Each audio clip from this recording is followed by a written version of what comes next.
So today we'll be reading about the respiratory system in human being. So basically it is breathing. तो अगर अपन breathing में जाएं तो आप देख सकते हो this is the complete human respiratory system. कहाँ से स्टार्ट होता है?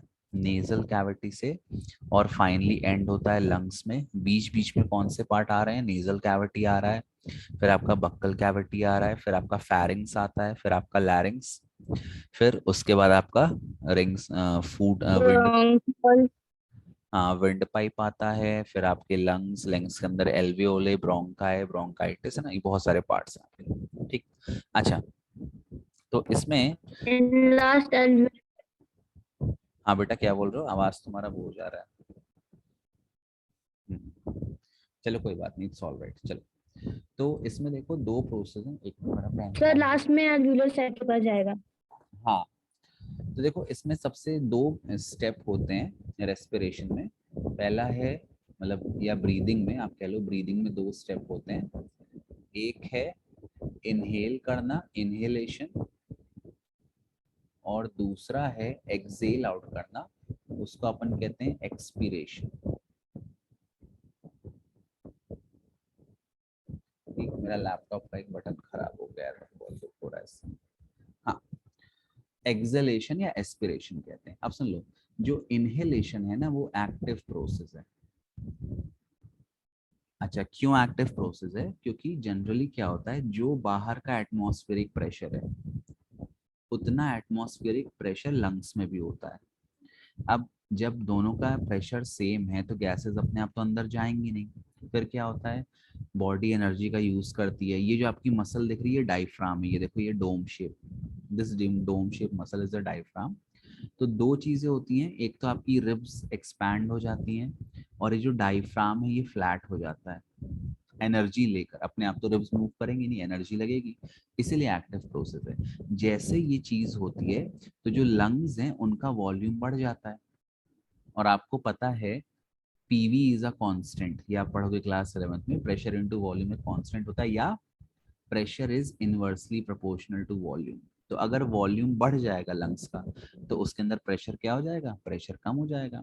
तो अब जैसे ये डायफ्राम नीचे हो जाता है, रिब केज आपका रिलैक्स हो जाता है, लंग्स आपका एक्सपैंड होता है, लंग्स का वॉल्यूम बढ़ जाता है, लंग्स के अंदर प्रेशर कम हो जाता है. अब बाहर आपका है हाई प्रेशर और लंग्स के अंदर है लो प्रेशर. तो गैसेस रश करती हैं from the outside into the lungs. तो ये आपका इनहेलेशन हो गया. This is an active process. Active process मतलब एटीपी लगता है. लेकिन जो एक्सपिरेशन है या एक्सलेशन है, एयर को बाहर निकालना, वो एक पैसिव प्रोसेस है. पैसिव मतलब कोई भी उसमें एनर्जी नहीं लगती. क्या होता है भाई, देखो सिंपल, इस दुनिया का नियम है जो जैसा है वैसा ही रहना चाहता है. अब जैसे पीएम मोदी हैं, अपनी कुर्सी छोड़ ही नहीं रहे हैं, he wants to be the PM forever. तो अगर तुम उनको हटाना चाहोगे तो वो विद्रोह करेंगे, आपसे लड़ाई कर लेंगे, झगड़ा कर लेंगे, है ना. तो देखो ये अभी डायफ्राम नीचे हो गया, फ्लैट हो गया डायफ्राम इन इनहेलेशन टाइम. अब इसका जनरल शेप तो डोम शेप है ना. तो जैसे एक बार एनर्जी जो लगी थी पूरी आपकी यूज हो जाएगी, so this diaphragm will again rise up. Ribs आपकी रिलैक्स हुई थी, वापस से वो अपने नॉर्मल शेप में चली जाएंगी. तो फिर वॉल्यूम क्या हो जाएगा? लंग्स का वॉल्यूम कम होने वॉल्यूम लगेगा. Of lungs decreases. हाँ, वॉल्यूम कम होगा तो अंदर प्रेशर बढ़ जाएगा, है ना. और प्रेशर बढ़ जाएगा तो वो प्रेशर जो आपकी कार्बन डाइऑक्साइड और बाकी गैसेस है उसको बाहर एक्सेल आउट कर देगा. तो इसमें कोई एनर्जी नहीं लग रही है, ये तो एक नेचुरल प्रोसेस है. तो inhalation is an active process and expiration is a passive process. Clear है Vaishnavi, Yuvraj, Ayesha? Yes sir. Yes Yes, sir. Ayesha तुम्हारे यहाँ पेपर हो गए? सब पोस्टपोन हो गया है, अब है 4 अक्टूबर से. Okay, due to corona? So not exactly, syllabus थोड़ा पेंडिंग था बिकॉज अब ऑनलाइन क्लासेस यहाँ पे 1 मंथ से बंद हो गई हैं. सो ऑफलाइन चल रहा है एंड बहुत कम लोग आ रहे हैं. ओके, तो now they have like restarted online, ऐसा कुछ? Yes sir. Sir not online, offline only, no online classes. Okay okay, तो मतलब तुम लोग स्कूल जा रहे हो ना? Yes sir. चलो दैट्स ग्रेट। सूरज सा चमके हम स्कूल चले, this was a very famous song at our time. चलो कोई बात नहीं, देखो यहाँ पे अब ये तो हो गया। अब सबसे पहले नोज एयर कहाँ एंटर करेगी? एयर एंटर करती है नेजल कैविटी में, आपके नोज से, ठीक है। अब आपके दो नॉस्ट्रल होते हैं नाक में, दो एयर पैसेज हैं, ठीक है, ये आपकी नाक है। तो अब इसका नोज का मेन फंक्शन क्या है? पहला फंक्शन कि एयर नोज के थ्रू एंटर करती है। दूसरा फंक्शन, एयर को आपकी जो नोज है वो वार्म करती है, और उसमें जो म्यूकस होता है आपकी नोज में, है ना, आपकी नोज हमेशा मॉइस्ट रहती है, तो उसका जो म्यूकस होता है, द चिपचिपा part, the jelly like part, वो म्यूकस एयर को मॉइस्ट करता है। मॉइस्ट क्यों करता है? क्योंकि ये एयर को ट्रैवल करना है विंड पाइप से और फिर लंग्स में जाना है। ये सब जितने भी पार्ट हैं, ये अंदर ब्रोंकाई, एल्वियोले, ये सब स्क्वैमस एपिथेलियम के बने हैं। स्क्वैमस एपिथेलियम मतलब very thin layer of cell. तो अगर ड्राई एयर अंदर चली जाएगी, तो जब भी दो सरफेस ड्राई होते हैं तो क्या प्रोड्यूस होता है? अगर सरफेस बहुत ड्राई है तो क्या प्रोड्यूस होगा? नो आइडिया, कुछ तो बताओ। अरे यार, वो क्या बोलते हैं, वो देखा है, केले के चिकले पे पैर रखे हो, वहां मॉइस्चर आ जाता है, तो फ्रिक्शन कम हो जाता है, आप फिसल जाते हो। लेकिन अगर चीज एकदम ड्राई है तो क्या आप स्लिप करोगे? नहीं, क्योंकि फ्रिक्शन मैक्सिमम है। तो अगर ड्राई एयर अंदर जाएगी तो वो बहुत मतलब उसमें फ्रिक्शन ज्यादा होगा, और हो सकता है कि आपके ये विंड पाइप और ब्रोंकाई और एल्वेओले, इनके जो टिश्यू हैं उसको डैमेज कर दे। तो नोज का फंक्शन है, नोज एयर को वार्म करता है और एयर को मॉइस्चर भी प्रोवाइड करता है, ताकि फ्रिक्शन रिड्यूस हो जाए और इजीली आप एयर को अंदर इनहेल कर लो।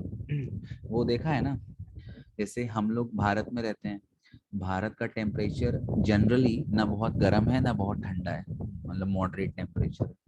तो हमारे यहाँ लोगों की नाक का जो शेप है, साइज है, वो ठीक है, ना बहुत बड़ा है ना बहुत छोटा है। फिर आप यहाँ चले जाओ, आप रशिया चले जाओ, आप पाकिस्तान चले जाओ, ये सब कोल्ड कंट्रीज हैं, है ना। अफगानिस्तान चले जाओ, यहाँ पे लोगों की नाक इतनी बड़ी होती है, काफी बड़ी शेप होती है ना, जो पश्तून लोग होते हैं यहाँ पे अफगानिस्तान एंड ऑल के। फिर आप साउथ अफ्रीका आ जाओ, जो एकदम वार्म प्लेस है, वहां पे लोगों की नाक ऐसी होती है, और उनके नॉस्ट्रल बहुत बड़े बड़े होते हैं, छोटे छोटे नाके और बड़े बड़े नॉस्ट्रल। ऐसा क्यों बनाया है भगवान ने सबको अलग अलग? बताओ।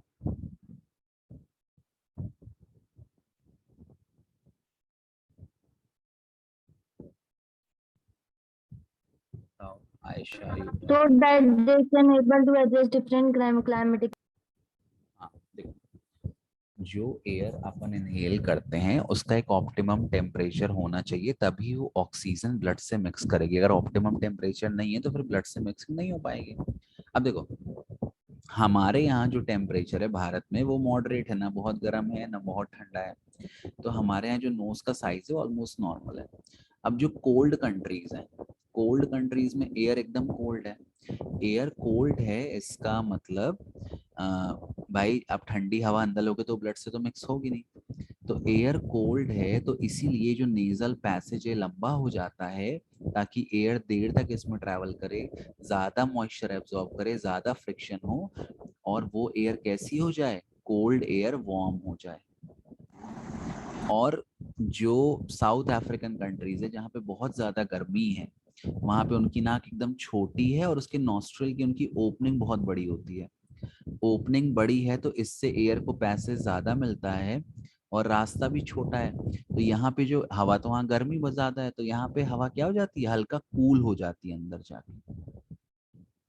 तो वही है, भगवान ने जो भी बनाया है, या जो भी ईश्वर, अल्लाह तेरे नाम, सबने बहुत कुछ सोच समझ के बनाया है। आपका जो बॉडी डिजाइन है वो आपको हेल्प करता है to survive in a particular niche या पर्टिकुलर हैबिटेट, ठीक है। बन जाएगा ये, क्या तो मतलब एक्स्ट्रा नॉलेज था। चलो ठीक है। अब नेजल चेम्बर के बाद यहाँ पे एयर आता है फैरिंग्स में, माउथ कैविटी छोड़ दो, फैरिंग्स में आता है, ठीक है। अब फैरिंग्स में देखो, मेन चीज आपको यहाँ पे ध्यान रखनी है, फैरिंग्स में आपके होते हैं टॉन्सिल। क्या होते हैं? ये सब एनसीईआरटी में नहीं दिया, बट फिर भी टॉन्सिल। वाह क्या बात है युवराज। हाँ, तो फेरिंग्स में होते हैं टॉन्सिल। टॉन्सिल का मेन फंक्शन क्या होता है, ये आपके जितने भी बैक्टीरिया हैं और जो जर्म्स हैं इनको एब्जॉर्ब करके किल करके एयर को फिल्टर कर देते हैं। तो टॉन्सिल का मेन फंक्शन होता है एयर को फिल्टर करना। और फिर जिसके टॉन्सिल खराब हो जाते हैं, जिसको टॉन्सिलाइटिस हो जाता है, फिर उसको टॉन्सिल रिमूव करने पड़ते हैं, ये वापस से रीफॉर्म या रीग्रुप नहीं हो सकते। ठीक, बन जाएगा। फिर लैरिंग्स का तो ऐसा कोई फंक्शन है नहीं, ये तो आपका वॉइस बॉक्स है, तो यहाँ से तो बस साउंड प्रोड्यूस होता है। ठीक है, इसका वैसा कोई फंक्शन नहीं है। हाँ, लैरिंग्स ये है कि एक जंक्शन है फेरिंग्स और विंड पाइप के बीच का, और यहाँ से आपकी विंड पाइप या ट्रैकिया चालू हो जाती है। अब विंड पाइप में एक सवाल हर साल बोर्ड पेपर में आया है कि भैया विंड पाइप में क्या प्रेजेंट होती है, बताओ। तुमने चैप्टर पढ़ा है वाला, Vaishnavi, Ayesha, Yuvraj, have you read this chapter? Yes sir. Yuvraj, yes sir. हाँ तो बताओ ट्रैकिया में क्या प्रेजेंट होता है?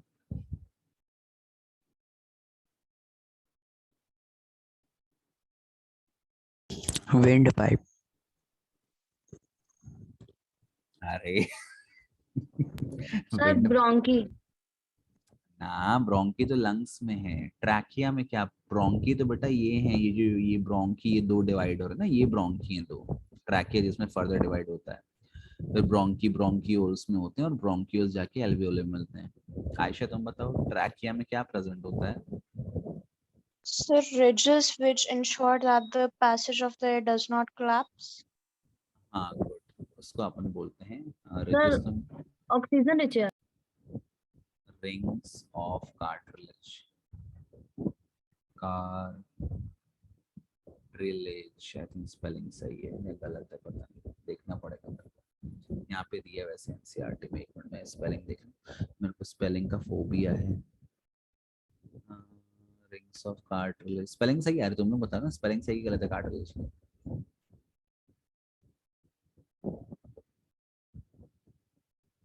कार्टिलेज की स्पेलिंग सही लिखी है मैंने, CARTRI, थोड़ा बड़ा कर देता हूँ एक मिनट, बहुत छोटा दिख रहा है।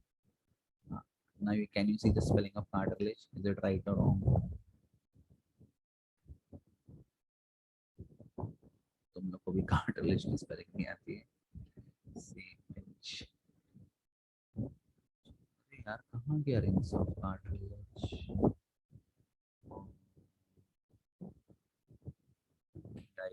छोड़ोगे? हाँ, तो ट्रैकिया में प्रेजेंट होते हैं रिंग्स ऑफ कार्टिलेज। एक मिनट, ठीक है।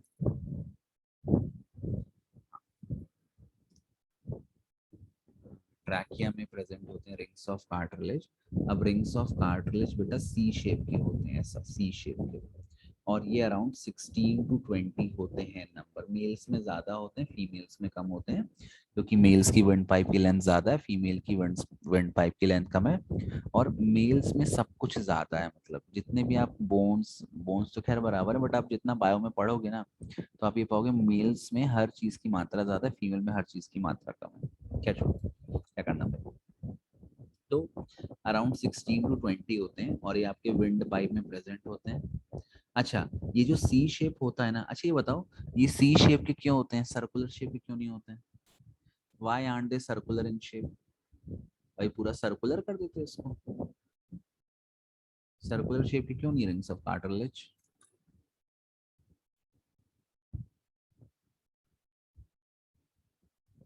Any idea? मेरी आवाज जा रही है आप लोग तक?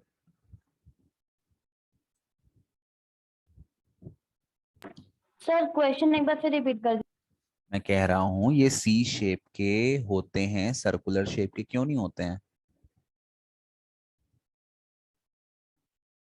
ये रिंग्स ऑफ कार्टिलेज हैं, दे आर प्रेजेंट। देखो ये छोटे छोटे दिख रहे हैं ना, ये एक्सटेंशन, ये रिंग्स ऑफ कार्टिलेज हैं जिन पे मैं गोद रहा हूँ।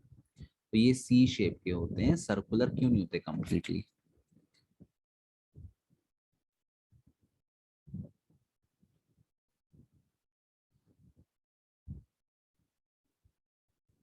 चलो देखो मैं बता रहा हूँ, सुनो।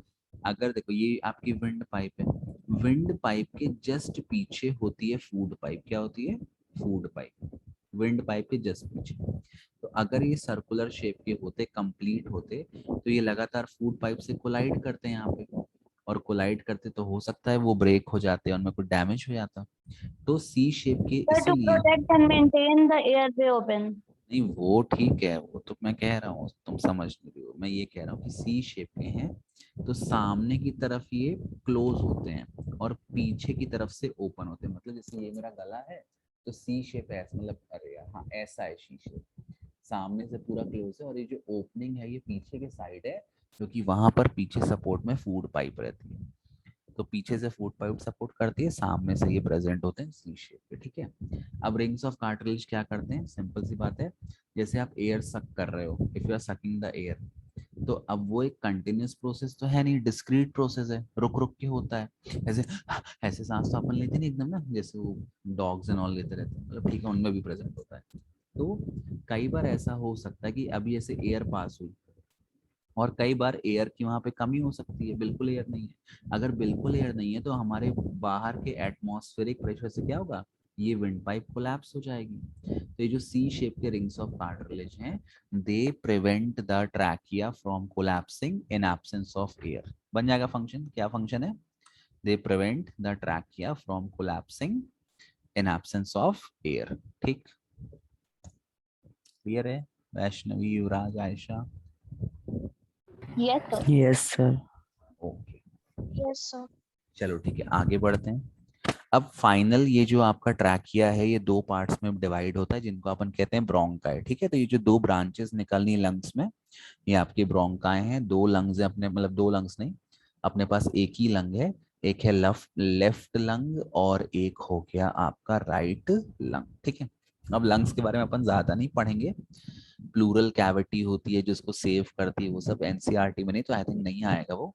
और अगर आएगा भी तो फिर वो केस बेस्ड स्टडी वाला क्वेश्चन होगा, जहाँ पे उसके बारे में कुछ कुछ दिया रहेगा, ठीक है।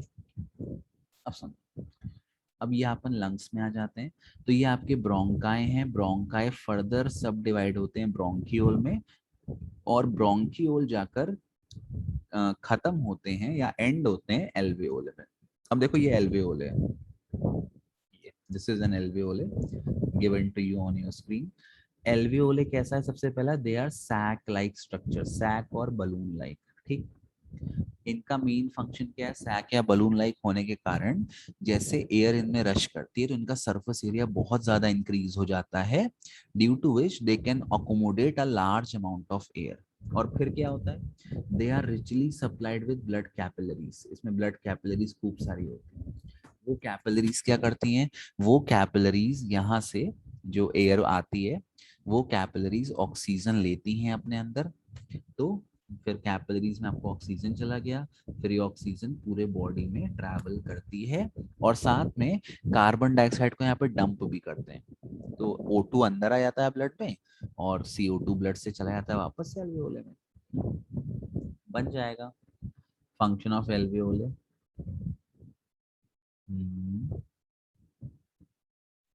बताओ बेटा। Yes, sir. और पता एक लंग में अपने 300 मिलियन एल्वेओले होते हैं, 1 मिलियन में होते हैं 10 लाख, तो कितना हो गया, 3000 लाख एल्वेओले एक लंग में होते हैं। सोचो कितना कॉम्प्लेक्स स्ट्रक्चर है अपनी बॉडी का। तो अब जब मैं बायो पढ़ाता हूँ तो मुझे लगता है कि मुझे डॉक्टर बनना चाहिए, मतलब मुझे बायो लेना चाहिए था, मैंने मैथ लिया था, मतलब वैसे डॉक्टर बनना ही चाहता, बट फिर भी ट्राई करता, क्योंकि हम लोग के टाइम पे तो बहुत चांसेस है, मतलब पीएमटी देते रहो।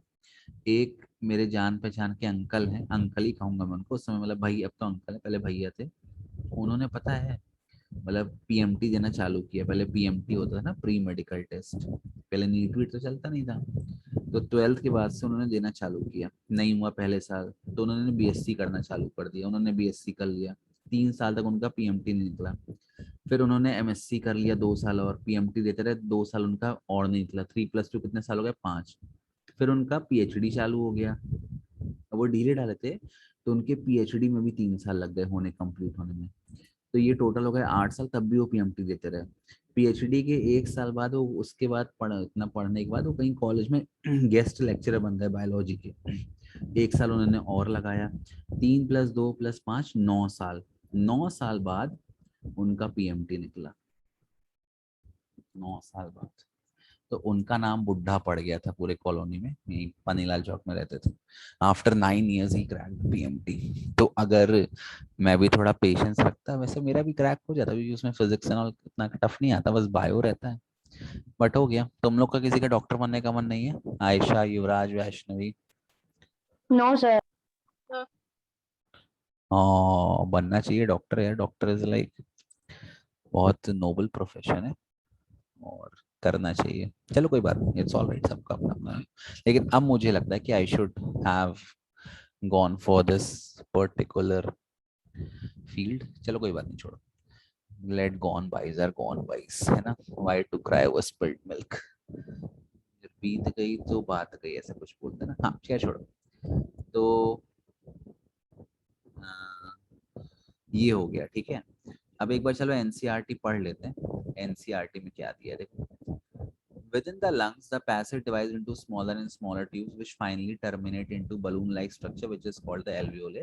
The alveoli provide a surface where exchange of gases can take place. The wall of alveoli contain an extensive network of blood vessels.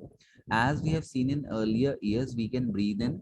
We lift our ribs and flatten our diaphragm, and the chest cavity becomes larger as a result. Because of this, air is sucked into the lungs and fills the expanded alveoli.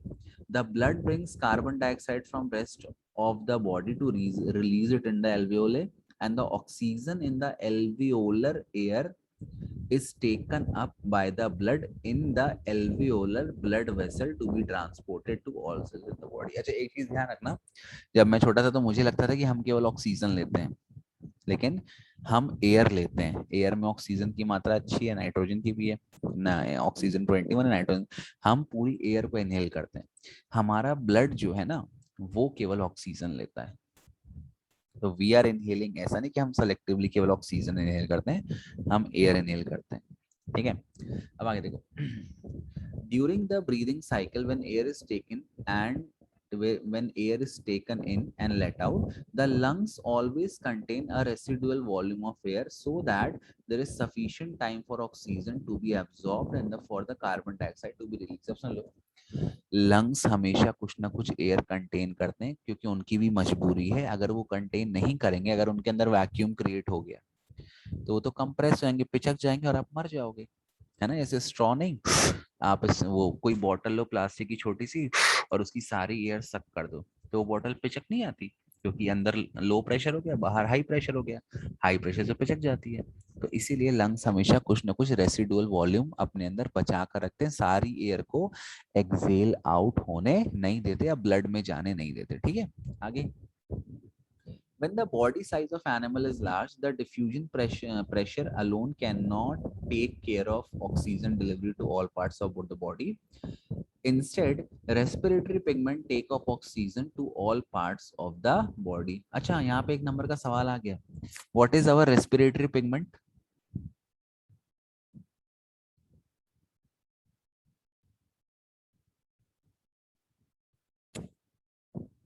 Haemoglobin यार, सामने दिया भी था, the respiratory pigment is hemoglobin, which has a very high affinity for oxygen. तो ये एक number का सवाल बन गया। हमारे बॉडी का रेस्पिरेटरी पिगमेंट कौन है? हीमोग्लोबिन। ठीक है, आगे दिया है, this pigment is present in red blood corpses, RBC. Carbon dioxide is more soluble in water and then oxygen is, and hence is mostly transported, is dissolved, formed in our blood. सुन लो, कोई भी air है, मतलब जितनी भी air है, oxygen तो RBC से बन जाता है, कनेक्ट हो जाता है। और ऑक्सीजन क्या फॉर्म करता है हीमोग्लोबिन के साथ? वो फॉर्म करता है oxy haemoglobin. Carbon dioxide haemoglobin से नहीं मिलता, वो जनरली डिसॉल्व्ड फॉर्म में, कार्बोनेट के फॉर्म में, या तो H2CO3 या इस फॉर्म में ट्रैवल करता है। ठीक है, क्लियर है चीज। ऑक्सीजन कंबाइन कर लेता है हीमोग्लोबिन से, बन जाता है ऑक्सी हीमोग्लोबिन। और कार्बन डाइऑक्साइड डिसॉल्व फॉर्म में कार्बोनिक एसिड है, इन सब के फॉर्म में ट्रैवल करता है, कार्बोनेट के फॉर्म में, इन सब फॉर्म में। ठीक, याद रहेगा।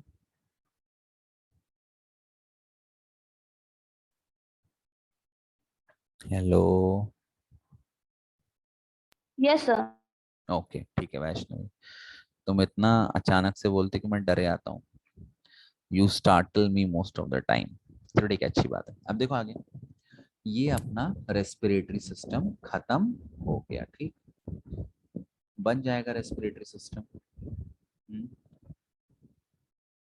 देखो यहाँ पे एक एनसीईआरटी में बहुत ज्ञान की बात दी गई है, और इससे वैसे एक्स्ट्रा वाले में तो क्वेश्चन नहीं पूछते हैं, बट यहाँ पे सवाल पूछा जा सकता है। देखो ये क्वेश्चन ये दिया है,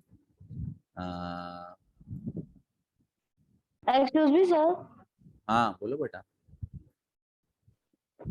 सर यहाँ पे दिया है this pigment is present in the red blood corpuscle. Sir इसका मतलब क्या होता है?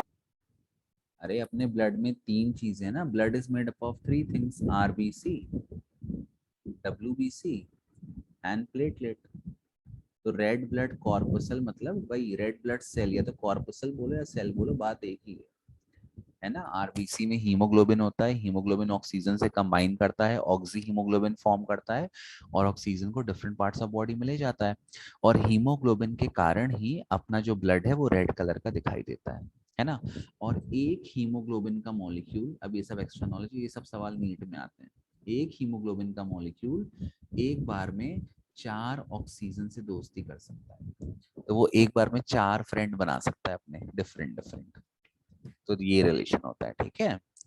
खैर बड़े आके देखो, ये बहुत अच्छा दिया है, in the alveolar surface were spread out. ये बहुत अच्छा है, even I was amazed after reading, मुझे पता नहीं था।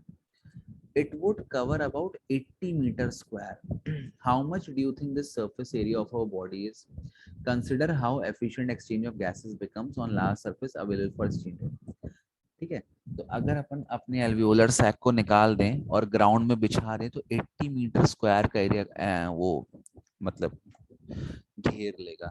और 80 मीटर स्क्वायर पता है किसका एरिया होता है? It is equal to the area of a tennis field. Tennis देखा ना लोगों को खेलते हुए, तो जो लॉन टेनिस का जो ग्राउंड होता है, बस जितने में टेनिस खेला जाता है उतना एरिया ये एब्सॉर्ब कर लेगा, इतना ज्यादा इसका सरफेस एरिया एक्सपैंड हो जाता है। ठीक, अब आगे देखो, if diffusion were to move out oxygen in our body, it is estimated that it would take 3 years for a molecule of oxygen to get to our toes from our lungs. Aren't you glad that we have hemoglobin? तो अगर diffusion जो pressure होता है diffusion का, अगर उस diffusion pressure के कारण ऑक्सीजन मूव करता तो 3 साल लगते उसको टोज से लंग्स तक आने में, ऐसे घूम के, क्योंकि डिफ्यूजन प्रेशर भाई नीचे से ऊपर जा रहा है, प्रेशर और कम हो जाता है, ग्रेविटी खींचती है उसको नीचे। तो शुक्र मनाओ कि आपकी बॉडी में सर्कुलेटरी सिस्टम है, आपकी बॉडी में ब्लड है जो ऑक्सीजन को कैरी करता है, और ब्लड को पंप कौन करता है? हार्ट अच्छे से पंप करता है। तो ये बहुत अच्छा है, नॉलेज है, मतलब गुड गुड एक्स्ट्रा नॉलेज दिया है एनसीईआरटी में। बच जाएगा बेटा।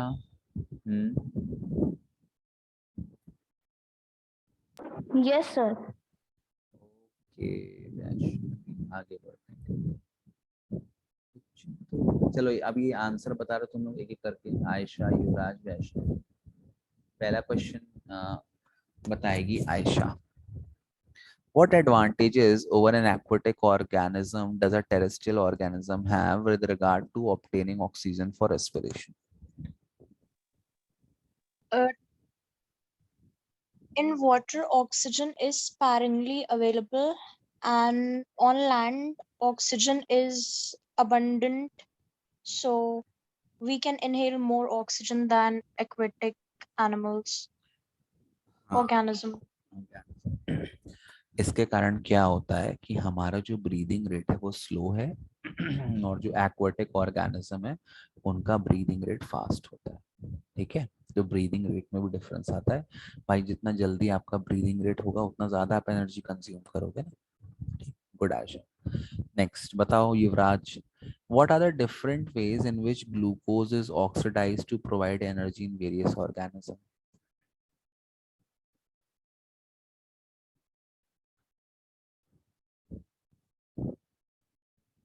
युवराज, युवराज is not with us. Vaishnavi,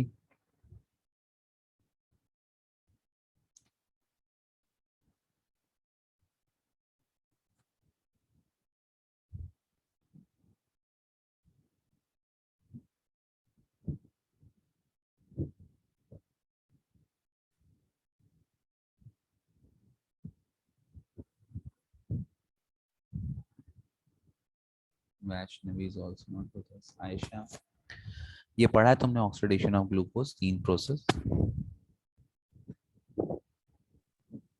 yes sir. है ना, लैक्टिक एसिड वाला और फर्मेंटेशन वाला और माइटोकॉन्ड्रिया वाला, बन जाएगा ना ये? Yes sir. बताओ बाई प्रोडक्ट ऑफ फर्मेंटेशन क्या बनते हैं? इसमें break down of glucose by various pathways वाला स्केच भी बन सकता है ना? क्या, फिर से बोलो, break down of. Sir break down of glucose by various pathways वाला स्केच भी इसमें बन सकता है ना? वही बनाना है और कुछ नहीं करना, डिफेस वही करना है, ठीक है? चलो ठीक है, थर्ड क्वेश्चन बताओ, how is oxygen and carbon dioxide transported in human being? कौन बताएगा? वैष्णवी, आयशा, युवराज? Sir, hemoglobin present in RBC is respiratory pigment in human beings, which transport oxygen molecules. The deoxygenated blood contains CO2 as CO2 dissolved in water. Okay, हाँ ठीक है, तो मतलब haemoglobin oxygen को carry करता है और ब्लड का जो प्लाज्मा है उसमें कार्बन डाइऑक्साइड डिसॉल्व हो जाता है, तो कार्बन डाइऑक्साइड डिसॉल्व फॉर्म में ट्रैवल करता है और ऑक्सीजन ट्रैवल करता है ऑक्सी हीमोग्लोबिन के फॉर्म में, ठीक है?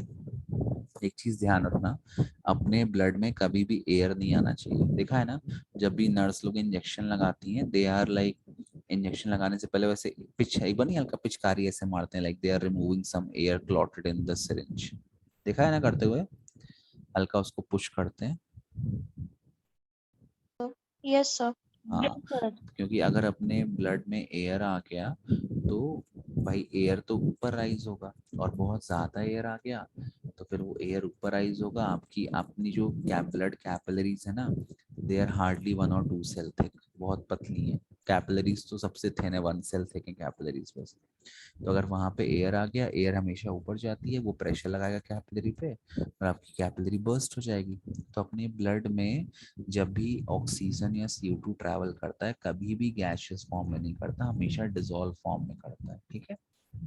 Next, how are the lung designs in human being to maximize the area for exchange of gases?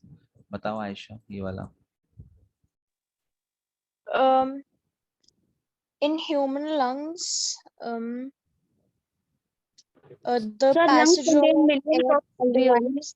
which provide a surface area for exchange of gases.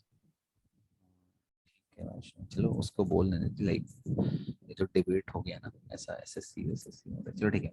हाँ, तो इसमें आपको एल्वियोले के बारे में लिखना है कि lungs contain alveoli, they are richly supplied with blood vessel, as air enters the alveoli, so their surface area increases by a greater amount or maximum amount, due to which they can accommodate more and more air, and oxygen from the alveolus get into the blood, and through hemoglobin it travels to different parts of the body, ठीक? तो alveoli के बारे में आपको लिखना है, ठीक है? बन जाएगा। Yes, sir. चलो यार, आज तो एक ही टॉपिक हो पाया, कल अपना ट्रांसपोर्टेशन हो जाएगा, हार्ट पढ़ा दूंगा मैं, और फिर उसके बाद ट्रांसपोर्टेशन इन प्लांट, उसमें 1 दिन लगेगा, मतलब अभी 3 दिन और लगेंगे चैप्टर खत्म होने में, ठीक है? आप जल्दी जल्दी मैं नहीं पढ़ा रहा, पढ़ाने को तो पढ़ा दूं, बट फिर आपको समझ में नहीं आएगा, ओके? ठीक, तो आज इतना ही पढ़ते हैं, कल अपन ट्रांसपोर्टेशन पढ़ेंगे, ठीक है? ओके आयशा, वैष्णवी?